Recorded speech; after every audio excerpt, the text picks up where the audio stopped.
I wanted to go over how you can export files and what kind of files are important to export. So I have a finished design, it's a flyer, and I wanted to show you a few ways we can do this. So we can go down to download, which is where you're going to be able to export all of your documents out of Canva. So let's go ahead and click on that file.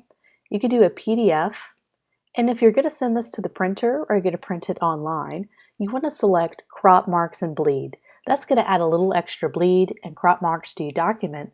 And that's required to get anything printed professionally.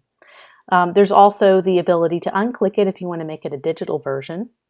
There's PDF standard, which is not going to have any of that crop mark options. That's probably really good if you want to have a PDF downloadable on the web or a digital PDF, and this is for print.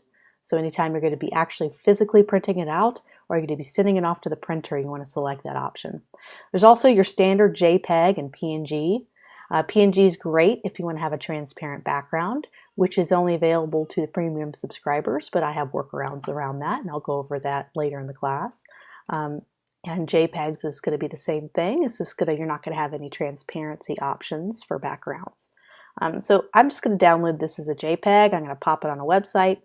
So you can go ahead and download it, and I'll go ahead and export it as a JPEG.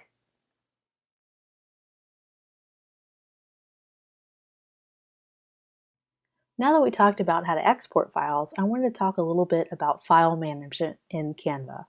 Canva is cloud-based, so you have to have the internet to be able to actively manage and work on your files.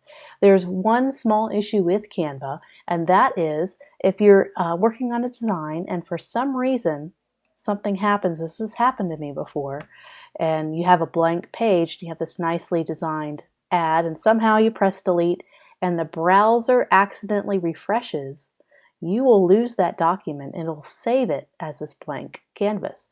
And it also automatically resaves. So if you change a design to how you don't like it anymore, and all of a sudden you go back to the home page and you forgot to save or it auto saves, it can seriously mess up your work.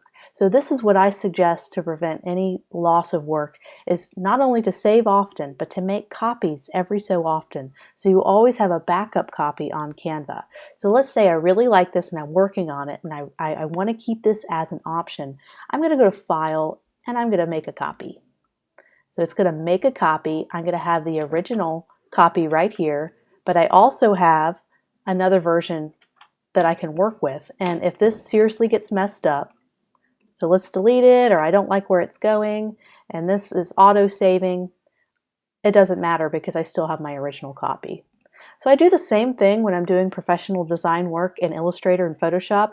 I constantly make copies along the way, so if something happens to that one copy that I don't like and it accidentally gets saved, I always have a backup. And trust me, I lost an entire brochure one time because somehow I deleted a page and it automatically saved. And when I went back to recall it, that page was entirely deleted, and I had to re-lay out that entire brochure on that one side, and it was frustrating. So this is just a little tip to make sure this doesn't happen to you. So save often and make copies. File, make copy.